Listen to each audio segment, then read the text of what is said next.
พระธรรมเป็นสิ่งที่ประเสริฐ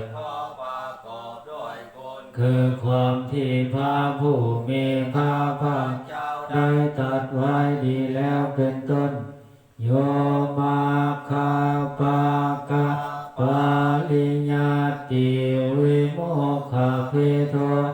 เป็นธรรมที่แจกแจงเป็นมรรคผลปริญญาและนิพพาน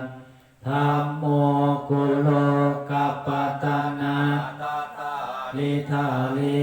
เป็นธรรมทรงไว้ซึ่งผู้ทรงธรรมจากการตกไปสู่วันธามหังตามาวาลธรรมมาเมตังข้าพระเจ้าไหวพระธรรมประเสริฐนั้นอันเป็นเครื่องกำจัดเสียซึ่งความมืดธัมโมโยสัพพปานินางสาลานังเขมามุตตมังพระธรรมใดเป็นศาลานะของสัตว์ทั้งหลายทุติยานุสสาติฐานังวัน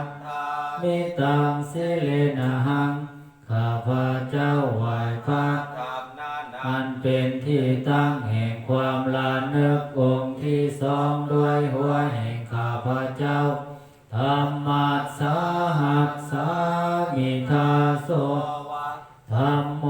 เมสามิกิสสาโลข้าพระเจ้าเป็นทาสของพระธรรมมีอิสระเนื้อข้าพระเจ้าธัมโมทุกขัสสะตาจาวิทาตาจาทิฏฐัสสะเม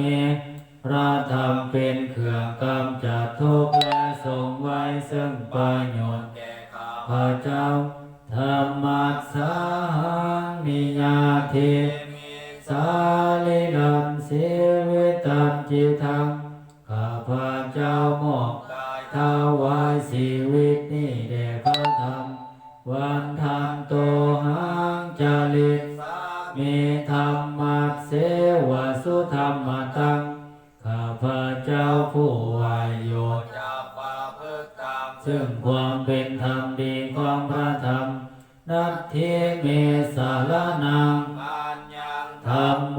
เมสารนังวาลัง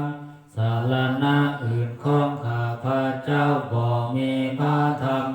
สารณะอันประเสริฐของข้าพระเจ้าเยเตนะสัจจวัตเสนาวังสัตถุสาสเนด้วย